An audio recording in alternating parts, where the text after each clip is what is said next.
Recently में एक मेरी सब्सक्राइबर हैं, उनका कमेंट आया था कि दीदी हम हर रोज़ ऐसे पैसे बचाने की कोशिश करते हैं, तो जो हमारे आसपास जो हमारे और फैमिली मेंबर हैं, वो मजाक उड़ाते हैं और बोलते हैं कि इतनी कंजूसी करके पैसा किस लिए बचाना। इतनी कंजूसी करोगे तो आप कभी पैसा नहीं बचा सकते हो और हमेशा जैसे आए हो वैसे ही चले जाओगे, ऐसे बोलते हैं लोग उनको। हेलो एवरीवन, मैं हूँ राधा चौहान और आपके अपने चैनल क्रिएटिव चौहान में आपका बहुत बहुत स्वागत है। आई होप आप सब अच्छे होंगे और सेहतमंद होंगे और आप लगातार मेरी वीडियो के साथ भी बने हुए होंगे। दोस्तों, आज की वीडियो है, जो लोग पैसे बचाने वालों को कंजूस बोलते हैं, ये वीडियो उनके लिए है।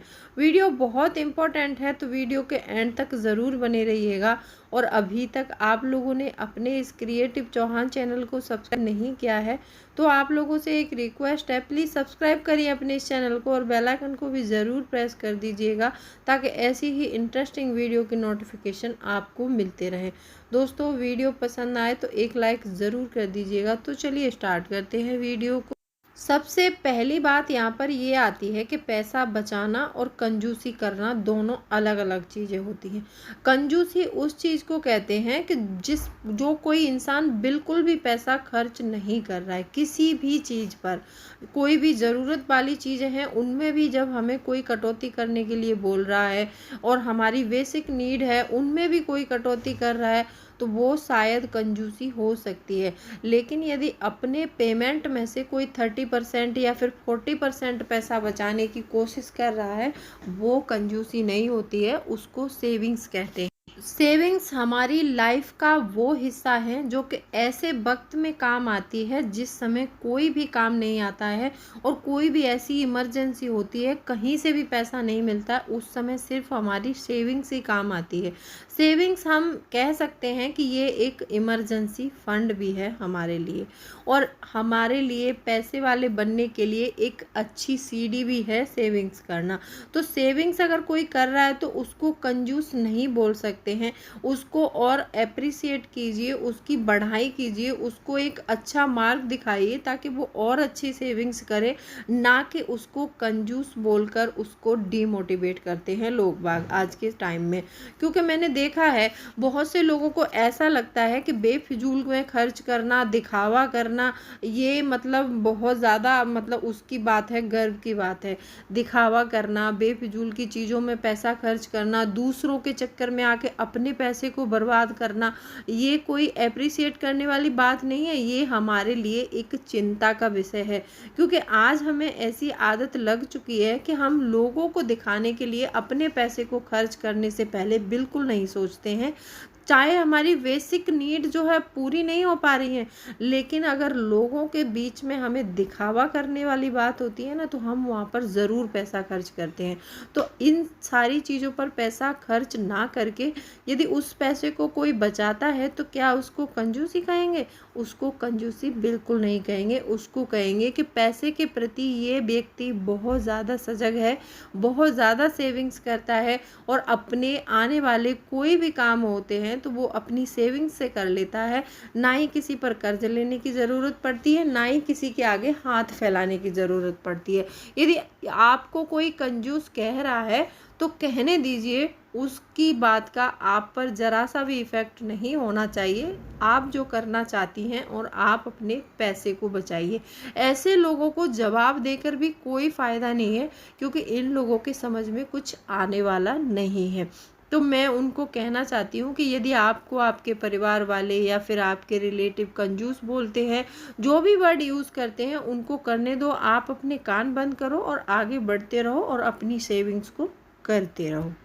ये तो हो गई कमेंट की बात। दूसरा पॉइंट यहाँ पर ये आता है कि यदि आपको अपने पैसे को बचाना है तो आज से ही अपने पैसे का हिसाब किताब रखना शुरू कर दो।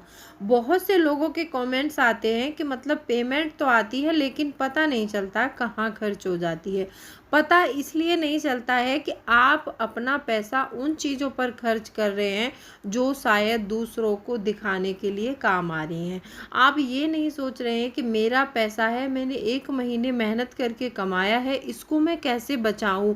कौन कौन से खर्च मेरे ऐसे हैं कि जिन खर्चों को ना करके भी काम चल सकता है, और कौन से खर्च मेरे ऐसे हैं कि जिन खर्चों को मैं करूँगा तो शायद मेरा पैसा ज़्यादा खर्च हो सकता है।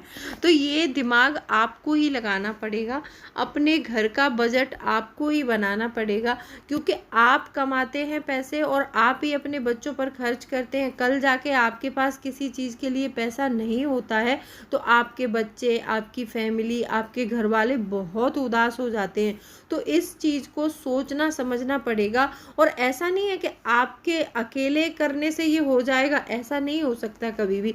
बहुत से लोग ये बोलते हैं कि मैंने बजट बनाया है, मैं सेविंग्स करता हूँ, लेकिन बाकी के घर वालों को नहीं समझा पा रहे हैं आप। बाकी के घर वाले आपका साथ नहीं दे रहे हैं इसमें। बाकी के घर वाले और फैमिली मेम्बर, यदि आप शादीशुदा हैं तो आपकी वाइफ को भी आपका साथ देना पड़ेगा, तब जाके आप सेविंग्स कर सकते हैं। कभी कभी मैंने ऐसा देखा है, बहुत से घरों में आज भी ऐसा चल रहा है कि अपनी बेसिक नीड को समझ नहीं पा रहे हैं लोग बाग कि हमारी बेसिक नीड क्या है और हमारे फिजूल खर्चे क्या हैं। तो वो बेसिक नीड को तो पूरा नहीं कर रहे हैं, लेकिन फिजूल खर्चे कर करके अपने ऊपर कर्ज ज़रूर बढ़ा रहे हैं। यदि आपकी फैमिली में भी ऐसा होता है तो अपने फैमिली मेम्बरों को समझाइए और उनको बताइए कि ये चीज़ हमारे लिए अभी फ़िलहाल में बेफिजूल की है। हमारी जो बेसिक नीड है उसको हम पूरी करते हैं, जब हमारे पास एक्स्ट्रा पैसा होगा तब हम अपने वॉन्ट्स पर पैसा खर्च करेंगे। तो ये समझाने में शायद आपको थोड़ा टाइम लग सकता है, तो टाइम दीजिए और अपनी फैमिली मेम्बरों को आप ज़रूर समझाइए, और आपकी जो भी पेमेंट आती है उसका हिसाब किताब रखना शुरू कर दीजिए। कई बार हमने ऐसा देखा है कि हस्बैंड्स जो होते हैं वाइफ को अपनी सिचुएशन नहीं बताते हैं कि वो कितने कर्जे में हैं और वो क्या क्या झेल रहे हैं, ऑफिस में वो क्या झेलते हैं, ऑफिस में जहाँ काम करते हैं उनको पेमेंट कैसे मिलती है, उनको कितना काम करना पड़ता है, वो कई बार अपनी वाइफ से शेयर नहीं करते हैं। तो इस चीज़ को आपको अपनी वाइफ के साथ में शेयर ज़रूर करना चाहिए। यहाँ पर मैं क्यों कह रही हूँ शेयर करने के लिए, कि कई फैमिलीज़ में मैंने ऐसा देखा है कि हस्बैंड के ऊपर काफ़ी सारा कर्जा है, लेकिन वाइफ को वो चीज़ चाहिए तो मतलब चाहिए। उसने एक बार बोल दिया कि मुझे ये चीज़ चाहिए, चाहे हस्बैंड कर्जे करके ला रहा है या फिर किसी से दुकान वाले से उधार लेकर आ रहा है, उसको उस चीज़ से कोई फ़र्क नहीं पड़ रहा है। तो इसका मतलब कि आपकी फाइनेंशियल कंडीशन आगे जाके बहुत ख़राब होने वाली है। तो इस जो भी आपके ऊपर कर्जे हैं, जैसा भी कर्ज है, आपने होम लोन ले रखा है, आपने पर्सनल लोन ले रखा है, आपने क्रेडिट लोन ले रखा है, आपने किसी से पर्सनली उधार ले रखा है, तो ये सारी चीज़ें वाइफ को बताइए कि मैंने ये ज़रूरी काम किए हैं, उसमें मेरे ऊपर कर्जा हो गया है, तो यदि आप मेरा साथ नहीं दोगे तो ये कर्जे शायद नहीं मैं भर सकता हूँ। क्योंकि एक हमारे सपोर्ट में हमारे घर में सिर्फ हमारी वाइफ और हमारी मदर और हमारी फैमिली ही होती है जो हमें सपोर्ट करती है। अगर फैमिली सपोर्ट नहीं करेगी तो हमारे कर्ज कभी नहीं चुकाए जा सकते हैं, क्योंकि उन्होंने तो ऑर्डर दे दिया ना घर से कि बस ये चीज़ चाहिए तो चाहिए। अब आप उधार लेके आए हो, किसी से कर्ज लेके आए हो, उनको उस चीज़ से कोई फ़र्क नहीं पड़ता है। तो ऐसे लोग कभी भी अमीर बनने की औकात तो नहीं रखते हैं। मैं खुला बोलती हूँ, भले ही किसी को बुरा लगे, ऐसे लोग अमीर बनने की श्रेणी में बिल्कुल नहीं आते हैं। इन लोगों को मतलब कर्ज के जाल से कभी निकलना आता ही नहीं है और हमेशा कर्ज जाल में फंसे ही रहते हैं। एक कर्ज चुकाएंगे फिर दूसरा ले लेंगे, और दूसरा कर्ज चुकाने के लिए फिर वो तीसरा लेते हैं, तीसरा चुकाने के लिए वो किसी चौथे व्यक्ति को देखते हैं कि अब मुझे कहाँ से पैसा मिल सकता है। तो ऐसे करके उनकी ज़िंदगी ना इस डेब्ट के मतलब आसपास चक्कर लगाते ही गुजर जाती है, लेकिन उनका कर्जा कभी नहीं पटाया जा सकता। यदि आपके साथ भी और आपकी फैमिली में भी ये चीज़ें होती हैं तो इन चीज़ों को आपको आज से ही रोकना होगा। यदि आप रोक लेते हैं और अपने फैमिली मेम्बर्स को समझा लेते हैं कि आप मेरा साथ दो इस कर्ज जाल से निकलने में, तो आप शायद कामयाब हो सकते हैं। अदरवाइज़ मुझे कोई ऐसा रास्ता नहीं दिखता है कि आप अपने इस कर्ज जाल से बाहर निकल सकें। यदि आपके घर में, आपकी फैमिली में, आपके रिलेशन में, यदि आपके आसपास ऐसी सिचुएशन आपको कहीं भी दिखाई देती है, तो आप इस वीडियो को ज़्यादा से ज़्यादा शेयर ज़रूर कीजिएगा।